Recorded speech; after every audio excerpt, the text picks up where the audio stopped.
ada janji yang disampaikan oleh Nabi sallallahu alaihi wasallam dalam salah satu hadis beliau yang menyifati majlis yang dikhususkan untuk mengkaji Al-Quran. Hadis itu didokumentasikan oleh Imam Muslim, lalu secara padat disampaikan dari Nabi sallallahu alaihi wasallam. Beliau bersabda, "Majtama'a qaumun fi baitin min buyutillahi." Tidaklah sekelompok orang itu berkumpul di satu rumah di antara rumah Allah Subhanahu wa taala. Kalau ada kata kaum itu bentuknya general. Bisa laki-laki, bisa perempuan, bisa gabungan dengan saf yang dikhususkan. Kemudian berkumpul di satu tempat di antara rumah-rumah Allah Subhanahu wa taala. Yatluna kitaballahi, yang berkumpulnya orang-orang ini ditujukan ingin mempelajari, memahami, dan dengan pemahaman itu ingin mengamalkan kandungan Al-Quran. Kita dulu telah belajar makna tilawah, berbeda dengan qiraah. Qiraah umumnya sekedar membaca tanpa menuntut untuk memahami. Asalnya demikian.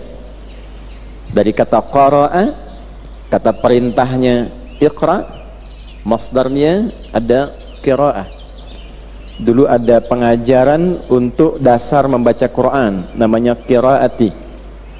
Kemudian ada iqra, kan itu belajar dari mulai baca huruf ya kan?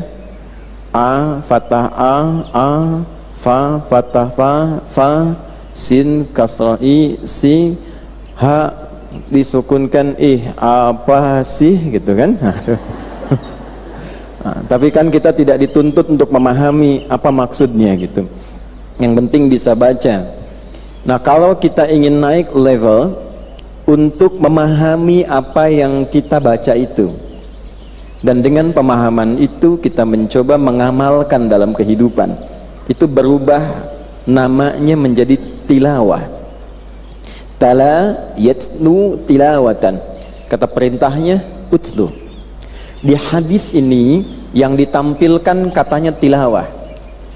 Jadi yang datang itu bukan sekedar ingin mengaji, tapi ingin tahu apa makna yang dipelajari, dikaji itu, sehingga dengan tahu dan paham itu bisa dibawa untuk diamalkan sebagai pedoman hidup. Jika ada niat belajar demikian, apa konsekuensi yang didapatkan oleh orang-orang ini yang terkadang mengorbankan waktu, tenaga, pikiran, bahkan materi? Maka perhatikan kalimatnya. Ini saking pentingnya berubah tuh kolomnya.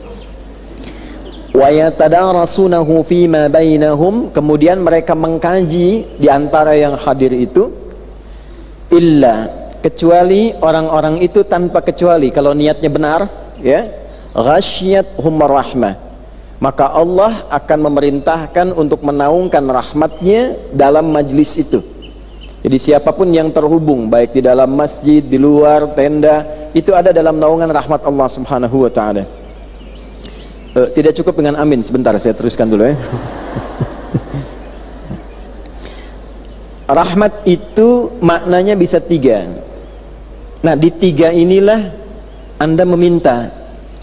Jadi kalau ustadznya misal belum datang, ibu sudah ada di majlisnya, atau sudah selesai, kita masih berada di situ hendak pulang, mintalah satu di antara tiga ini.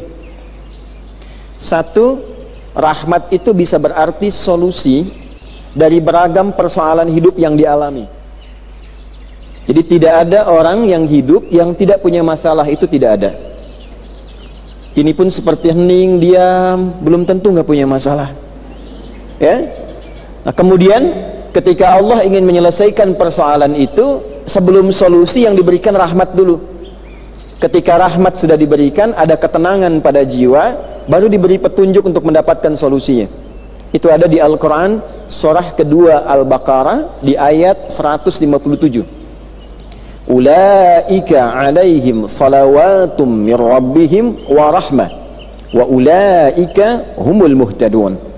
Ada orang-orang yang saat diuji dengan beragam ujian, kadang kekhawatiran, kadang kekurangan dari bahan makanan, kadang harta, kadang ada sakit, ada yang koleganya meninggal, ada yang hasil kerja kerasnya ternyata tidak dirasakan begitu saja, ayat 155-nya. Lalu ia bersabar menjalaninya, ayat 156-nya. Kemudian berikhtiar dengan kesabaran itu untuk menerima takdir Allah, lalu mencari solusi yang baik sesuai ketentuan Allah. Maka apa yang terjadi? Ulaika, orang-orang yang punya sifat seperti itu, alaihim salawatum mir rabbihim, mereka berhak mendapatkan pujian dari Allah. Dipuji itu ya, saat orang baru punya masalah sedikit sudah mengeluh dan bikin status, orang ini sabar. Wa rahmah, lalu diberikan rahmat kepadanya.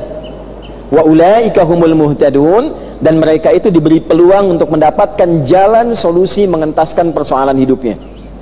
Oleh karena itu, jika sudah tiba di majlis ilmu, coba berusaha untuk mendapatkan bagian rahmat yang pertama ini. Itu poin. Yang kedua bisa berarti puncak ampunan Allah yang merubah kehidupan kita menjadi lebih baik dari sebelumnya. Jadi kalau Allah ingin memberikan puncak ampunan pada akumulasi kesalahan, berkumpulnya salah yang memang terkadang ada orang menyimpulkan ini terlalu banyak salahnya. Nah, ketika seseorang menyimpulkan demikian, bahkan Allah bertanya, seluas apa? Semua kesalahan yang pernah engkau kumpulkan, kalau engkau ingin kembali kepadaku dan berusaha mendapatkan rahmatku, itu semua digugurkan oleh Allah Subhanahu wa ta'ala. Itu ditemukan di Quran surah ke-39 Az-Zumar di ayat ke-53. Qul ya ibadiyalladzina asrafu ala anfusihim la taqnatu mir rahmatillah. Muhammad SAW viralkan, katakan, sampaikan pada semua hambaku yang menyimpulkan bahwa aku terlanjur banyak salah, jangan pernah putus asa untuk mendapatkan rahmat Allah. Innallaha yaghfirudz dzunuba jami'a. Sampaikan pada dirinya, tanamkan pada hatimu yang paling dalam, jangan pernah engkau ragu, aku punya kuasa untuk mengampuni seluruh dosa yang bahkan pernah engkau lakukan selama hidupmu. Nah, jadi majlis ilmu itu kalau baik, dia akan punya aura yang mempengaruhi keadaan kita berubah menjadi pribadi yang lebih baik dari sebelumnya. Maka ibu, ya, saudariku, coba cari rahmat yang kedua itu. Ingin jadi istri yang baik, minta rahmat itu. Ingin jadi anak yang baik, minta rahmat itu. Ingin jadi ibu yang baik, minta rahmat itu. Dan yang ketiga, rahmat umum yang memudahkan kehidupan, bisa di dunia sampai di akhirat. Rahmat dunianya disebut dengan Rahman, rahmat akhiratnya disebut dengan Rahim. Maka jika dunia sudah merasa nyaman, minta akhirat. Minta di majlis ilmu bahwa hisabnya diringankan, dapat syafaat dari Rasulullah SAW, mendapatkan syafaat dari Al-Quran, bisa berjumpa dengan Nabi, menggandeng keluarga dengan rahmat Allah ke surga, misalnya, minta. Itu yang dibacakan oleh kita setidaknya 17 kali dalam sehari. Bismillahirrahmanirrahim. Ditegaskan lagi, Ar-Rahmanir-Rahim. Rahmat Allah untuk dunia disebut dengan Rahman, rahmat Allah untuk akhirat disebut dengan Rahim. Ibu masuk masjid, apa doanya? Allahumma ftahli abwaba rahmati. Ya Allah, dengan segala kerendahan hatiku, aku mohon padamu, bukakan untukku pintu-pintu rahmatmu. Tadi masuk masjid lewat berapa pintu? Satu pintu kan? Nah, satu pintu bahasa Arabnya bab. Banyak pintu bahasa Arabnya abwab. Ibu masuk lewat satu pintu, tapi Allah menghamparkan banyak pintu. Anda berkata, ya Allah, bukakan untukku pintu-pintu rahmatmu. Allah tanya balik, Anda mau rahmat yang mana? Apakah ada masalah? Sujud padaku minta. Apakah ingin dihapuskan kesalahan? Ayo, mohon kepadaku dengan khusyuk.